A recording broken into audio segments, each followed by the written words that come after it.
کریا کر دے سن ساری زندگی دا معمول بنایا وے رات نو 3 حصیاں دے اندر تقسیم کر دینا حضرت ابو ہریرہ دی بیٹی ابو ہریرہ دی بیوی توجہ کرنا غور کرنا سیدنا ابو ہریرہ نے انج کرنا رات دا ایک حصہ اپنے گھر اندر آپ عبادت کر دیا رہنا پھر دوسرا حصہ ہونا اپنی بیٹی نو کھڑیا کر دینا نہیں میری دھی اٹھ کھڑی ہو جا اپنے مالک نو منا لا اپنے اللہ دے سامنے سجدے کر رات دا دوسرا حصہ بیٹی نے قیام کرنا بیٹی نے اللہ تعالیٰ دا ذکر کرنا جدو رات دا تیسرا حصہ آنا حضرت ابو ہریرہ نے اپنی بیوی نو کھڑیا کر دینا اللہ والی جاگ جا کائنات دا مالک آسمان دنیا تے آگے آوے اٹھ اپنے اللہ نو منا لا اٹھ اپنے مالک دے سامنے سجدے کر لا ساری زندگی دا معمول جناب ابو ہریرہ دا کوئی رات ایسی نہیں گزری جس رات ابو ہریرہ نے عبادت نہ کیتی ہوئے ابو ہریرہ دی بیٹی نے عبادت نہ کیتی ہوئے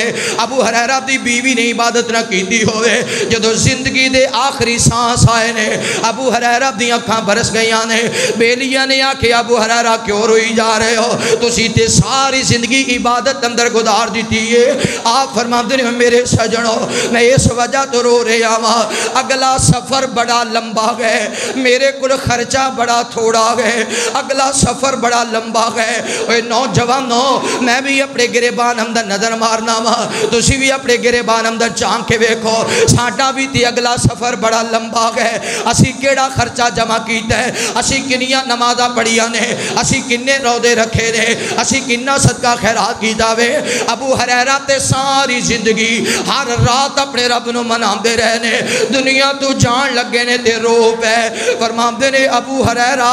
اگلا سفر بڑا لمبی تیرے کل زاد راہ بڑا تھوڑا ہے پتہ نہیں تیرے سفر دا کی بنے گا پتہ نہیں تیری قبر دا کی بنے گا پتہ نہیں میدان معاشر دا کی بنے گا اے نوجوانوں الا الذین آمنوا وعملوا الصالحات حضرت جناب عمر بن خطاب رضی اللہ تعالیٰ عنہ کسی نے آکھیا عمر جی تہاڈیاں تے بڑیاں نیکیاں نے تہاڈے تے بڑے اعمال نے حضرت عمر فرماتے سن میں تے اتنی گل تے بھی راضی ہاں قیامت والا دن ہوئے میری نیکیاں تے گناہ برابر ہو جاون تے رب جنت ٹور دے وے میں تے اس گل تے بھی راضی ہاں اوے نوجوانو اسی 4 نمازاں پڑھ لئیے تے ساڈا غرور ہی نہیں جاندا اسی 4 روزے رکھ لئیے ساڈا تکبر ہی نہیں جاندا اللہ فرماتے نے الا الذین آمنوا وعملوا الصالحات